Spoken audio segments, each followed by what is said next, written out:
Hello दोस्तों, नमस्कार। स्वागत है आप सभी का एजुकेशन मंत्रा में। दोस्तों, 69,000 शिक्षक भर्ती के तीसरे काउंसलिंग की लगातार तैयारियां आप लोग कर रहे होंगे। ऐसे में जो जनपदवार विज्ञप्तियां हैं वो लगातार हमारे टेलीग्राम चैनल में शेयर की जा रही हैं। आशा है आप उनका लाभ ले रहे होंगे। लिंक डिस्क्रिप्शन बॉक्स में है या सीधे से आप टेलीग्राम में सर्च करें एजुकेशन मंत्रा, आपको चैनल मिल जाएगा। ज्वाइन कर लें और लेटेस्ट विज्ञप्तियां वहां से प्राप्त कर सकते हैं। तो बहुत सारे जनपदों की विज्ञप्तियां आ चुकी हैं। इसमें आपसी कोलैबोरेशन भी आवश्यक है, चूंकि एक दूसरे का सहयोग करेंगे तभी ये पॉसिबल हो पाएगा। चूंकि अकेले आप इतनी सारी जिलों की विज्ञप्तियां सॉर्ट आउट नहीं कर सकते हैं। तो आप लोग जुड़े रहें, एक दूसरे से शेयर भी करते रहें। हालांकि मेरी मुहिम जो प्रयास है वो सफल हुआ है। बहुत सारे अभ्यर्थियों ने खुद ही विज्ञप्तियां शेयर करनी स्टार्ट कर दी, जिससे एक दूसरे का सहयोग हो रहा है। तो दोस्तों, इस बीच क्या हुआ है कि 69,000 शिक्षक भर्ती की तीसरी काउंसलिंग के लिए एक नया शासनादेश यहाँ पर सचिव साहब की तरफ से जारी हुआ है। काउंसलिंग के लिए नई गाइडलाइंस है और इसमें क्या कुछ चीज़ें होने वाली हैं, और साथ ही साथ शपथ पत्र का प्रारूप भी आपको शेयर किया गया है। तो उसको हम डिस्कस कर लेते हैं। फटाफट चलते हैं सीधे शासनादेश की तरफ। यहाँ पर देख सकते हैं दोस्तों, सचिव उत्तर प्रदेश बेसिक शिक्षा परिषद की तरफ से समस्त जो है प्राचार्य जिला शिक्षा एवं प्रशिक्षण संस्थान उत्तर प्रदेश और जिला बेसिक शिक्षा अधिकारी के नामे लिखा गया है। 69,000 सहायक अध्यापक प्रक्रिया में रिक्त पदों पर अनंतिम चयन जनपद आवंटन सूची में अंकित अभ्यर्थियों के अभिलेखों के परीक्षण के संबंध में। यहाँ पर साफ साफ दोस्तों पहले की चीज़ें दी गई हैं। फिर इसके बाद 69,000 की तीसरी चयन सूची के लिए बताया गया कि 28/6/2021 से 29/6/2021 को अभिलेखों के परीक्षण हेतु अभ्यर्थियों को 10 बजे जिला बेसिक शिक्षा अधिकारी पर काउंसलिंग कार्यालय पर उपस्थित होने के निर्देश दिए गए हैं। आगे बताया गया कि जनपद स्तर पर उत्तर प्रदेश बेसिक शिक्षा अध्यापक सेवा नियमावली 1981 अद्यतन संशोधित में गठित जनपदीय समितियों द्वारा निम्नलिखित कार्रवाई होगी।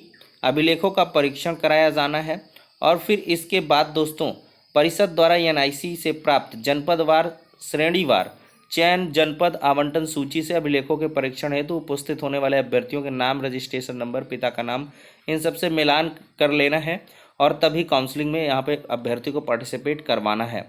और इसके बाद दोस्तों लिखा है कि जनपदीय चयन समिति द्वारा अभ्यर्थियों के समस्त शैक्षणिक, आरक्षण संबंधी, स्वतंत्रता संग्राम सेनानी संबंधित अभिलेखों का परीक्षण करके कार्रवाई की जानी है और उसके आधार पर पहचान पत्र से भी किया जा सकता है, जिससे कोई फर्जी अभ्यर्थी काउंसलिंग में उपस्थित ना हो सके। और यहाँ पर सचिव उत्तर प्रदेश बेसिक शिक्षा परिषद प्रयागराज के नाम से आवेदन शुल्क 500 रुपये और 200 रुपये का ड्राफ्ट लेना होगा और प्रतिभाग करना होगा। आवेदन शुल्क के रूप में प्राप्त बैंक ड्राफ्ट को काउंसलिंग के उपरांत 15 दिवस के अंदर विशेष वाहक के माध्यम से बेसिक शिक्षा परिषद कार्यालय में अनिवार्य रूप से बैंकवार पृथक पृथक निम्नलिखित विवरण पर हार्ड कॉपी, सॉफ्ट कॉपी मूल बैंक ड्राफ्ट के साथ उपलब्ध कराना होगा। इसकी डिटेल दी गई है। 5वें पॉइंट में लिखते हैं कि समस्त औपचारिकताएं कोविड गाइडलाइंस के आधार पर की जाएंगी। मुख्य चिकित्सा अधिकारी से संपर्क कर चिकित्सक की उपस्थिति सुनिश्चित की जाए तथा संबंधित पुलिस थाने को उपयुक्त पुलिस बल के लिए अनुरोध किया जाए। काउंसलिंग तिथि से जिलाधिकारी और वरिष्ठ पुलिस अधीक्षक को अवश्य सूचित किया जाए। अगला है कि काउंसलिंग में उपस्थित सभी अभ्यर्थियों के मूल अभिलेख अनिवार्य रूप से जमा कराते हुए एक पंजिका पर अंकित किया जाए तथा पंजिका के जिस क्रमांक पर उस अभ्यर्थी का नाम अंकित होगा उस क्रमांक की प्राप्ति रसीद पर अंकित करते हुए मूल अभिलेख का विवरण अंकित करते हुए प्राप्ति रसीद प्रदान किया जाएगा। मतलब मूल शैक्षणिक अभिलेख जमा करने की रसीद हर एक अभ्यर्थी को मिलेगी और इसको आप लोग जरूर से रखें। और फिर 7वां पॉइंट है, अनंतिम चयन सूची में सम्मिलित अभ्यर्थियों के अभिलेखों की जांच में समिति द्वारा नियुक्ति हेतु अहर पाया जाता है तो अभ्यर्थी से नियुक्ति पत्र निर्गत करने की तिथि से स्वास्थ्य प्रमाण पत्र 7 दिवस के अंदर प्राप्त कर लिया जाएगा। बहुत ही इंपॉर्टेंट पॉइंट है दोस्तों।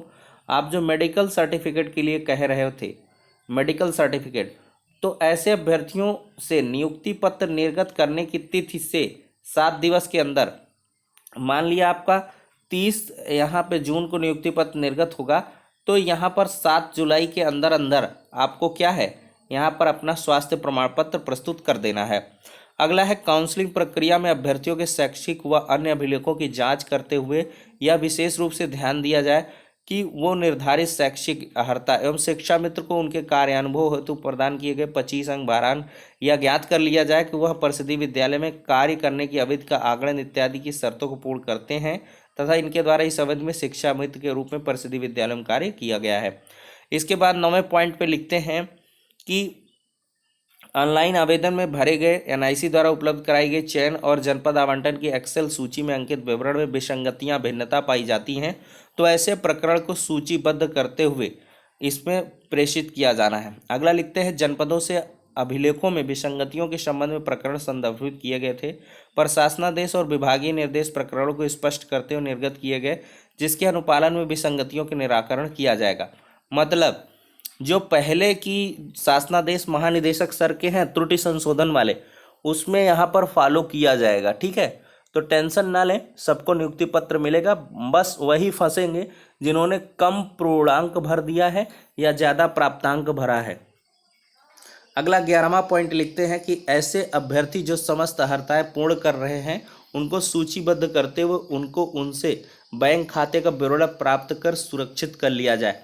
चयन जनपद आवंटन सूची में सम्मिलित अभ्यर्थी विशेषकर गर्भवती महिलाएं तथा चिकित्सालय में भर्ती अभ्यर्थियों के संबंध में सूचना प्राप्त होने पर बेसिक शिक्षा परिषद को अवगत कराया जाए।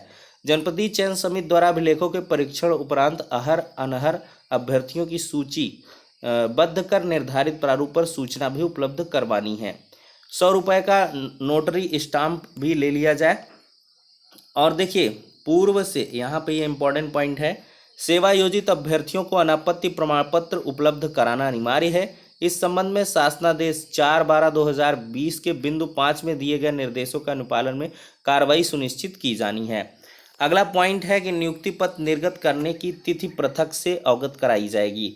देखिए उपरोक्त समय सारणी के अनुसार परिषद कार्यालय द्वारा प्राप्त कराई जा रही अनंतिम चयन सूची में सम्मिलित अभ्यर्थियों की जांच के उपरांत दिए गए निर्देशों के क्रम में काउंसलिंग की समस्त कार्रवाई समयबद्ध तरीके से सुनिश्चित की जाए।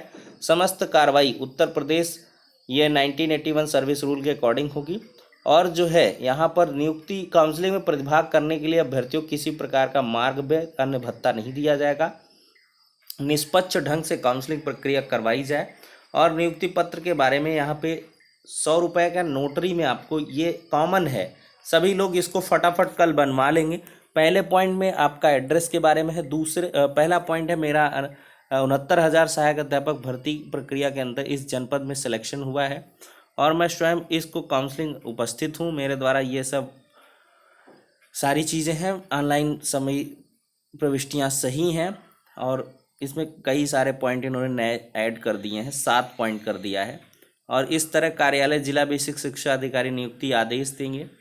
ठीक है, ये सारी चीज़ें होनी है दोस्तों। तो ये पूरा का पूरा सर्कुलर रहने वाला है।